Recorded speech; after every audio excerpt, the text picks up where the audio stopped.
Welcome back. So this video is going to be a little bit different. This is actually a video response to Scotty Tradition, and he's usually a card channel, as is this, but he has a contest where it's completely beyond cardboard, if you will, to borrow that term. And his simple question was, what's your family history, and do you have a story from your family that you want to share? And this is right up my alley. I've been the quote-unquote family genealogist for the past over a decade now, and all of that started with a book that one of my relatives did, just on my surname, so on my father's side of the family. But that's very limited. I actually had to go through and make corrections to that, and but that was really the impetus for a lot of my interest.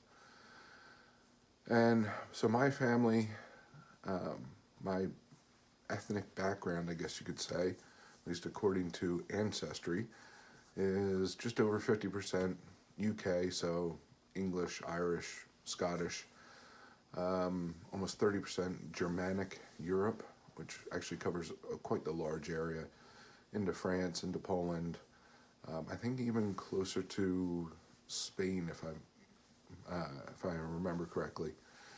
So it covers a rather large area, and there's other smaller percentages, which are kind of scattered all over, including Southeast Asia and Africa. But that was, again, the primary driver for a lot of the research I've done, but that was only one line. I am one that I've gone through multiple lines, both my father's side and my mom's side, and it's quite interesting to me because of all the lines I've traced, the most recent immigrants were about 1840s, 1850s from Ireland, and that was on my mom's side. My surname, the book that I just showed you, so that traces back just the family since landing in the colonies at the time on 27 October 1764 on the Hero through the port of Philadelphia, and then immediately going down to Virginia. And a lot of these stories actually wrote a lot of them out, and I put a book out a little while ago. It was really a blog, but I just really wanted to kind of record a lot of the stories that I was coming across. And I'm going to share actually two stories. The first story is actually from my mom's side. And there was a family story that my 3 times great-grandfather was killed during the Civil War. And I slowly dug into that a little bit more, and supposedly he died on the USS Tecumseh during the Battle of Mobile Bay on 5 August 1864. And as many of you have kind of delved into genealogy before, there's a lot of hard work, but also there's a lot of luck. And my wife and I actually happened to be in Harrisburg one day, and I came across this book. So this is the official records of the Union and Confederate navies in the War of the Rebellion. And this was basically organized according to theater, whether it was South, whether it was North, time frame, everything. So I managed to flip through this book and had all the orders, all the reports from the Battle of Mobile Bay. And in one of those reports, I found my 3 times great-grandfather, and he went down with the USS Tecumseh, and a lot of people know the term, damn the torpedoes, full speed ahead. And that was Admiral Farragut, his announcement to his fleet, the Union fleet, just prior to their engagement at the Battle of Mobile Bay. At those times, torpedoes were actually the equivalent of sea mines, if you will, tethered to the floor of the bay and other objects. And the USS Tecumseh hit one, went down, and my ancestor, a first-class fireman, actually went down with the ship and is actually still at the bottom of Mobile Bay. And what I was going to try and do, if I can find it, is actually to find that general order in here. And there's the list of casualties. It's very small to read.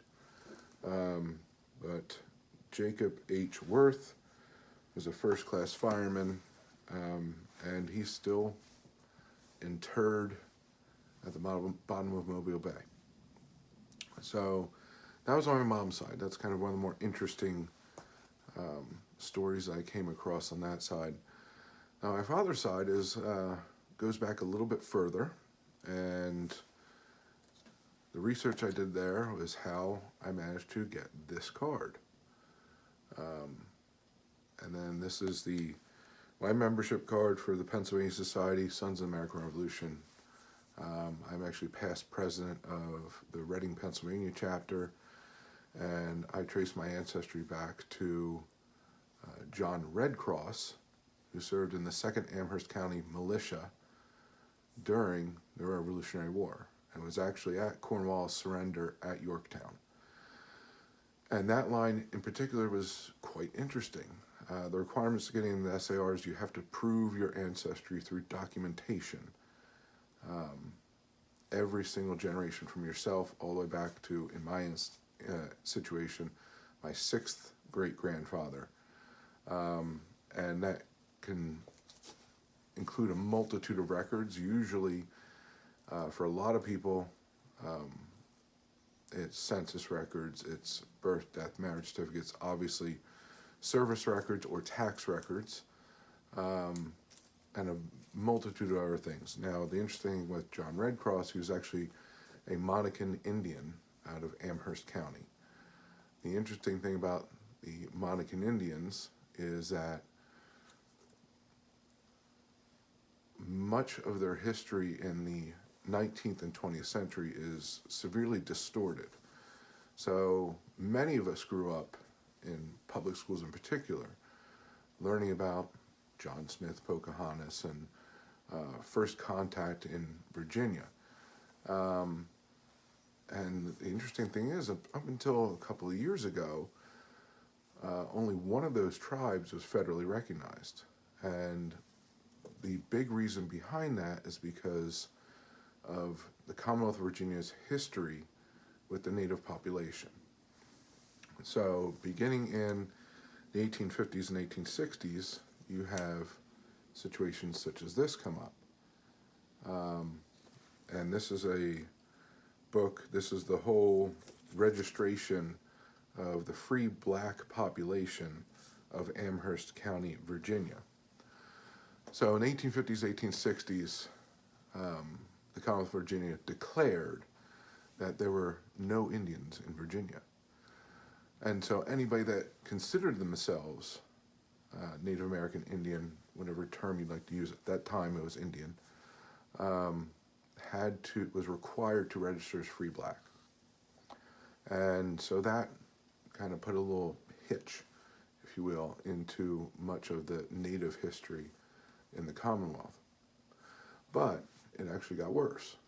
So in the 1890s, a gentleman by the name of Walter Plecker became the state registrar for the Commonwealth of Virginia.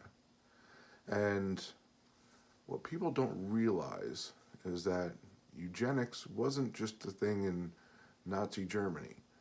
It was a program that was implemented, that was considered science in the United States. Walter Plecker was a proponent of eugenics. And once again, he declared that there were no Indians in Virginia. Unfortunately, he also had access to all the documents for the Commonwealth. So he went so far as to change racial designations on census records, birth, marriage, death certificates, basically anything that he could get his hands on.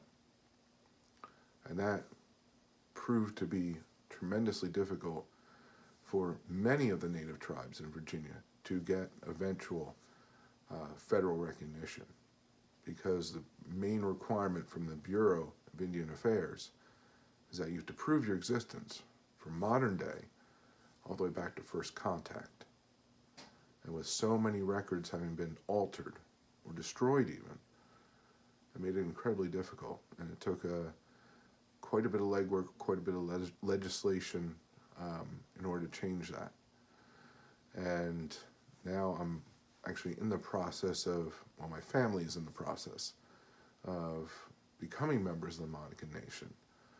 But for many of us, that can trace our ancestry back without any doubt, through documentation, back to some of the native population that served in the Revolution, that served for the formation of this country.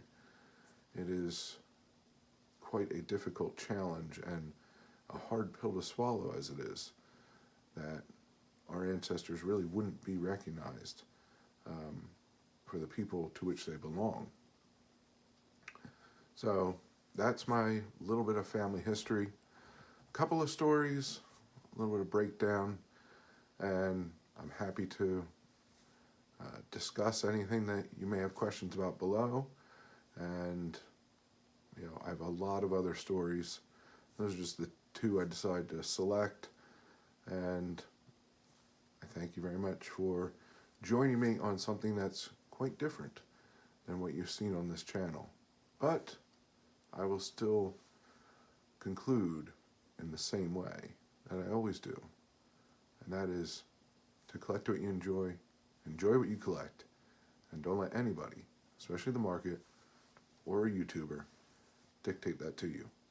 And most importantly, have fun. And have fun by being active in this community, whether it's making videos, whether original or responses, watching and commenting, going to live streams or group chats, going to your LCS or local card show, staying 6 feet away, or talking about the hobby with family and friends. The more you're active, the more you participate, the more you'll learn, whether it's cards or videos such as this. The more your PC will grow, or your family tree for that matter. And the more people you meet and the more friends that you'll make. There's an incredibly diverse group of people in this community and on this platform. And you should take advantage of having access to so many people with a common interest to your own. So I thank you very much for joining me. Hope to see you again. Have a good one, and bye for now.